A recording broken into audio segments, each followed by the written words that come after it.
Hindi lahat ng krimen ay nalulutas ng forensic science, surveillance footage o mga testigo. Sa ilang kaso, may mga di maipaliwanag na paraan kung paano natutunto ng katotohanan. Minsan, isang panaginip lang. Minsan, isang boses sa isip.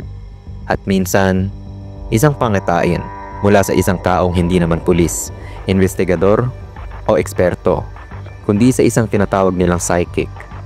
Si Etta Smith ay isang ordinaryong empleyado sa isang aerospace company sa California noong 1980. Wala siyang background sa criminal investigation at lalong wala siyang kasaysayan ng pagiging bayarang psychic. Ngunit isang araw, habang nanonood siya ng balita sa TV tungkol sa isang nawawalang nurse na si Melanie Uribe, nakaramdam siya ng kakaiba. Parang may mental picture siyang nakita sa isip niya na hindi niya maipaliwanag. Ayon kay Etta, habang pinapanood niya ang balita, nagkaroon siya ng biglaang pangitain o impresyon kung nasaan ang bangkay ng biktima. Isang tagong lugar na mabundok at masukal. May trail, may malalaking bato. Hindi niya raw ito nakita sa TV report, pero malinaw sa isipan niya. Hindi siya matahimik, kaya pumunta siya sa Los Angeles Police Department at sinabi ang kanyang nakita. Siyempre, may halong pagdududa ang mga pulis, pero ang iba sa kanila, sikretong naiintriga. Dahil parang hindi agad kumilos ang pulisya, si Etta mismo ang nagtungo sa lugar na nasa kanyang isipan, kasama ang kanyang anak at pinsan. Sa lugar na iyon, Lopez Canyon. Laking gulat nila nang matagpuan nila ang bangkay ni Melanie Uribe, eksakto sa lugar na nakita niya sa kanyang isip.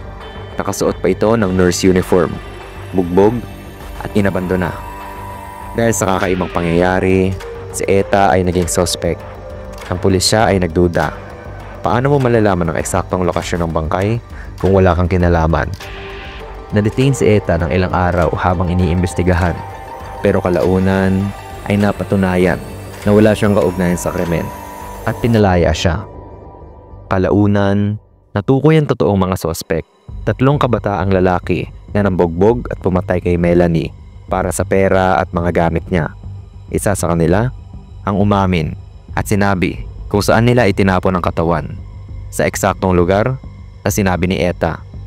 Ang kaso ni Etta Smith ay naging isa sa pinakadokumentadong halimbawa ng isang ordinaryong tao na may psychic vision na nag-lead sa pagtuklas ng bangkay. Ginamit ito sa mga talk shows, documentaries at naging bahagi ng libro ni Dr. Gary Schwartz, isang scientist na nag-aaral ng psychic phenomena. Ang ilang opisyal ay tahimik sa pagkilala sa psychic ability ni Etta, ngunit ilang detective mismo ang nagsabing wala kaming ibang paliwanag sa kung paano niya nakita iyon maliban sa totoo nga ang pangitain niya.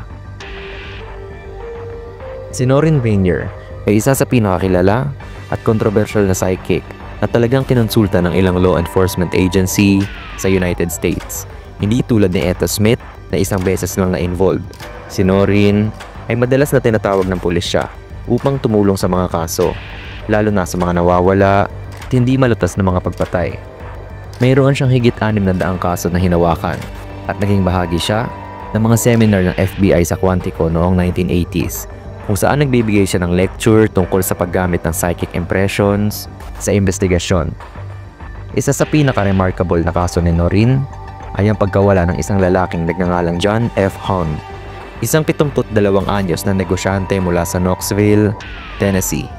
Nawawala si Hahn matapos iwan ang kanyang opisina. Wala siyang kaaway, walang ransom call at walang katawan. Isang classic missing person case. Dahil sa kawalan ng lead, ang lokal na pulisya, Knoxville Police Department, ay sinubukan ng lahat. Sa huli, isang retired detective na nakarinig tungkol kay Noreen Rainier ang nagmungkahi na subukan siya.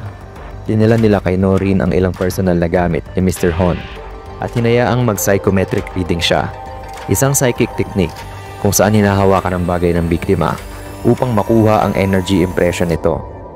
Habang hawak niya ang singsing ni Mr. Hahn, nagsimulang magsalita si Noreen ng tila random na mga imahe.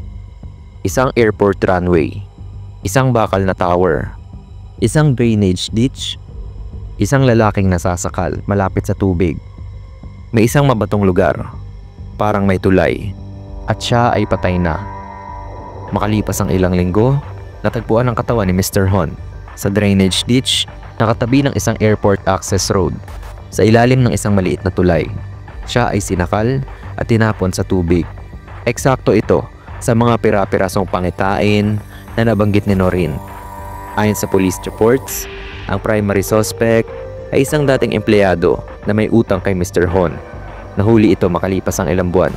Bagamat hindi direktang ginamit sa korte ang testimonya ni Noreen dahil hindi ito admissible bilang scientific evidence, aminado ang pulisya na nakatulong ang psychic input niya sa pagtulak ng renewed search sa tamang lugar.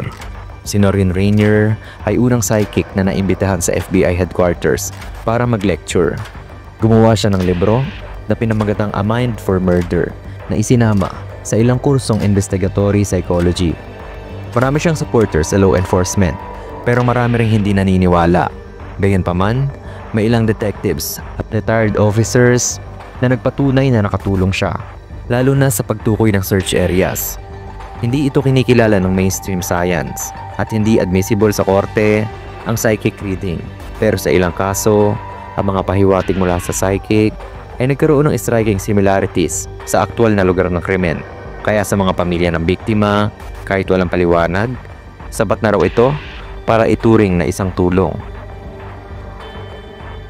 Si Alison Dubois ay isang American psychic medium na naging kilala hindi lang dahil sa kanyang mga abilidad, kundi dahil sa pakikipagtulungan niya sa mga law enforcement agencies para tumulong sa ilang kaso ng pagpatay at pagkawala.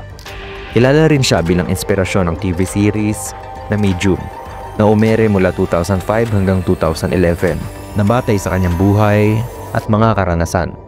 Ayon sa kanya, bata pa lamang siya ay nakakaramdam na siya ng presensya ng mga patay at nakakakuha ng mga imahe o mensahe mula sa mga ito.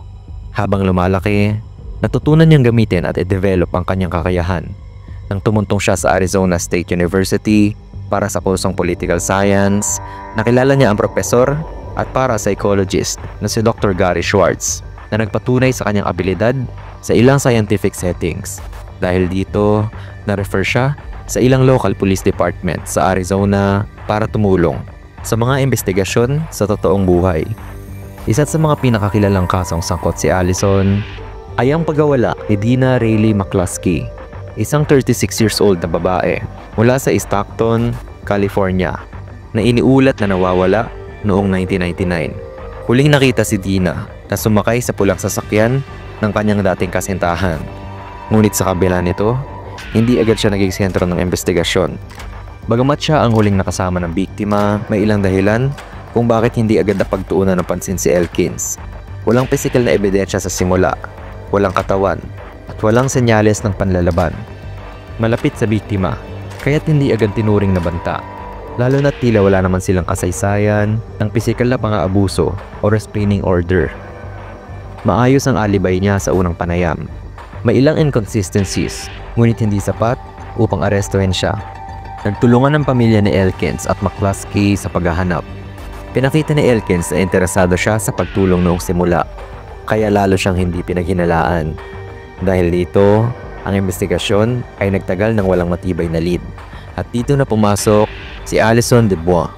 Dahil desperado na ang pamilya ni Dina, kumontak nila sa isang dating pulis na may connection sa mga psychic investigators.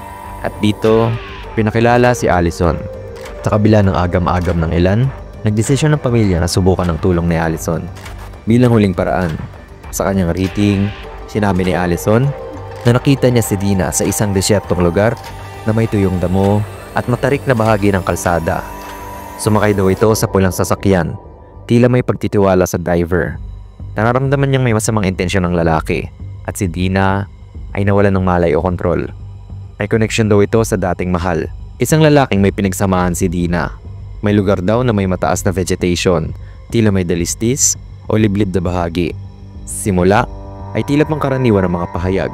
Ngunit ang pagiging specific ng lokasyon at connection sa dating partner ay nakaalerto sa pamilya at ilang investigador. Dahil sa pressure mula sa pamilya at bagong impormasyon, muling tinutukan ng mga pulis si Elkins sa panibagong investigasyon. Nahanap ang ilang inconsistency sa kanyang alibay. May ebidensyang circumstantial na tumuturo sa kanya. Nagbigay ng anonymous tip na sinasabing may kaugnayan sa psychic vision, kung saan natagpuan ang bangkay ni Dina sa isang liblib na bahagi ng rural highway, eksaktong tulad ng paglalarawan ni Allison. Sa harap ng bagong ebidensya, umamin si Elkin sa krimen. Inamin niya na pinatay niya si Dina patapos silang mag-away. Itinapon niya ang katawan sa lugar na halos eksaktong inilalarawan sa mga vision ni Allison. Bagamat hindi kinilalang legal na ebidensya ang input ni Allison, kinilala ng ilang pulis at pamilya na nakatulong ito upang mabuksang muli ang kaso. Si Allison ay patuloy na naging consultant ng ilang law enforcement units at tinubaybayan din ng mga mananaliksik sa University of Arizona para sa mga scientific study sa psychic abilities. Naging matagumpay din ang kanyang mga memoir at mga libro tungkol sa komunikasyon kasama ang mga patay. Minsan, ang mga psychic insights ay maaaring makatulong hindi bilang ebidensya, kundi bilang gabay sa direksyon ng investigasyon. Sa kabila ng kontrobersya, may mga kasong nagbubukas muli dahil sa pressure mula sa ganitong klase ng outside help. Ang kaso ni Dina McCluskey ay nananatiling isa sa pinakamatibay na anecdotal na patunay ng psychic involvement sa isang totoong kaso.